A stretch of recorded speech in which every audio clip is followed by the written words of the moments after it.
Olá, tudo bem? Vamos para mais uma aula do nosso curso de membresia. Hoje nós vamos então para a aula 6. Na última aula, gente, nós vimos aqui Mateus 18 e agora nós vamos ver os detalhes dessa questão da disciplina bíblica, né? Lembrando que nós estamos nessa este tópico, né? E quando um membro não age como um discípulo de Cristo. A temática da disciplina bíblica ou disciplina eclesiástica. Então, só vendo aqui alguns versículos que nos falam sobre a importância da correção bíblica e que isso faz parte da vida do discípulo, né? Aqui no Salmo 141, né? Repreenda-me, será como óleo sobre a minha cabeça, o qual não há de rejeitá-lo. Provérbios, não repreendas o escarnecedor, para que te não aborreça. Repreende o sábio, e ele te amará. Provérbios, esse Provérbios é bem legal, ó. Melhor é a repreensão franca do que o amor... Ixi, caiu meu microfone aqui. Do que o amor encoberto. Então, são versículos que nos dão base para essa questão da correção. Eu particularmente, sou uma pessoa que sou aberta à repreensão, ok? Hebreus aqui também fala, né? Porque o Senhor corrige a quem ama e açoita todo filho a quem recebe. Então, não há por que nós termos medos da repreensão. Isso é uma bênção para nós. E aí, meus irmãos, tem alguns versículos aqui, ó. Deus nos manda reprovar e admoestar nossos irmãos de alguma maneira. Vários versículos bíblicos que falam dessa questão de disciplina bíblica, ok? Mas o que é, né, essa disciplina? Em termos gerais, é uma parte do processo do discipulado, a parte em que nós corrigimos o pecado e apontamos ao discípulo, né, o rumo a um melhor caminho. Ser discipulado é, entre outras coisas, ser disciplinado. E um cristão é disciplinado através da instrução e correção. Ok? Ser membro da igreja é ser um representante de Cristo. Quando o representante age de forma a desonrar o nome de Jesus, entra em jogo a disciplina corretiva. Eu acho que está ficando bem claro, né? Irmãos, e aí é o seguinte, ó, existe na verdade duas partes, né? A informal e a formal, ok? A informal é aqueles primeiros passos que nós falamos que acontece de maneira, assim, ó, aí é que tá, ó. Na nossa igreja nós queremos criar uma cultura de discipulado, uma cultura de comunhão, para que a disciplina ocorra de maneira leve e tranquila. Essa parte informal aqui, ó, os dois primeiros passos que nós vimos na aula passada. Tá? Então, confrontar a pessoa um a um ou com duas testemunhas. A parte formal aí envolve toda a igreja. É quando nós comunicamos a igreja e necessitamos excluir a pessoa da igreja, em casos, né, graves. Ok? E aqui, como diz, ó, a igreja deveria cultivar um tipo de relacionamento onde a correção informal é requerida e recebida como um ato de amor, né? Aquilo que eu falei, de maneira leve, tranquila, e a formal, feita pela congregação inteira e reservada apenas para os pecados de tal significância que a igreja não se sente mais capaz de afirmar a profissão de fé de uma pessoa. Ok? Quem fala isso é o Jonathan Lima. Tá? Então vamos lá, vamos detalhar um pouquinho mais essas partes ali que eu falei na aula passada. Quem deve, né, participar dessa disciplina bíblica, né?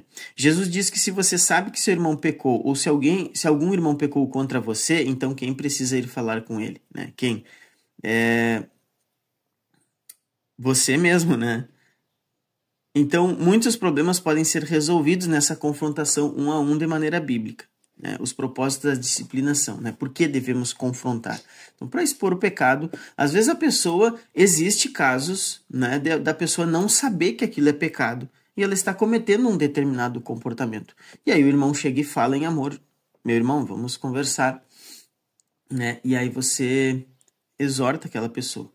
Então, expor o pecado, alertar, né? Se não há arrependimento, pode ter danos eternos piores, né?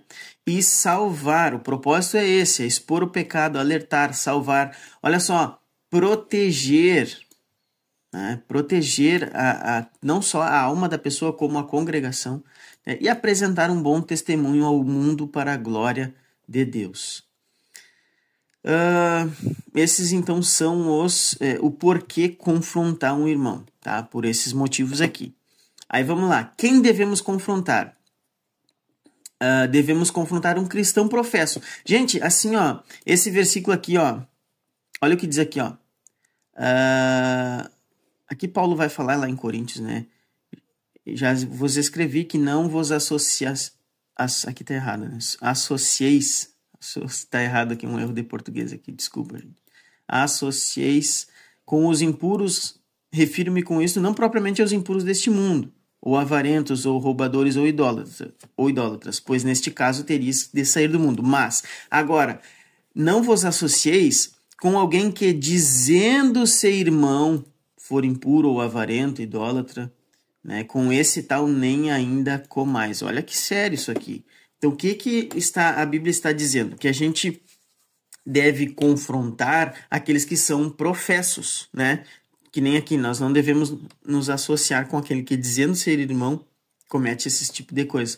Então, é dentro dessa ideia que a gente está trabalhando aqui, né? Se a pessoa é membro da igreja, não, eu sou membro, eu faço parte da Igreja Batista. Ok, então nós vamos caminhar juntos. Nós vamos andar num código de ética, vamos dizer assim, né? Num padrão de conduta.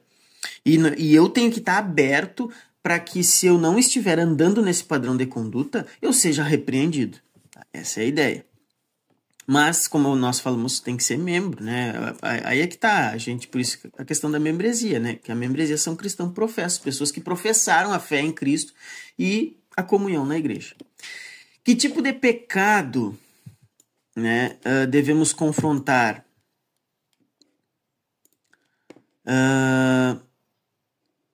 Gente, não é todo tipo de ação proibido na Escritura que não pode ser ignorada. Somente pecados externos devem ser confrontados, pois saber o que se passa no interior de uma pessoa é impossível, tá?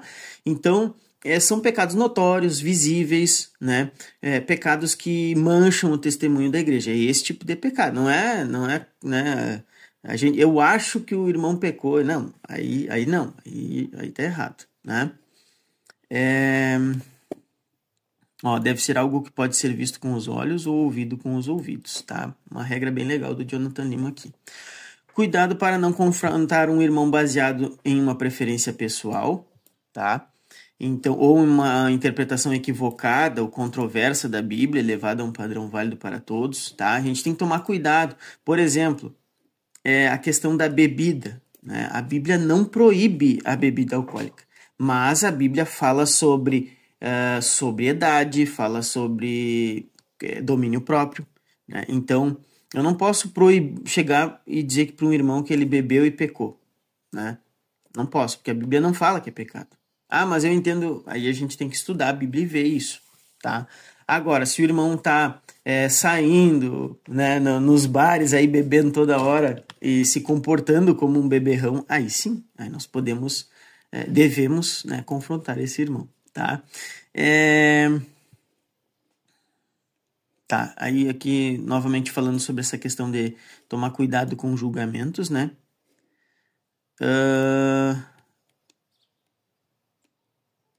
Aqui.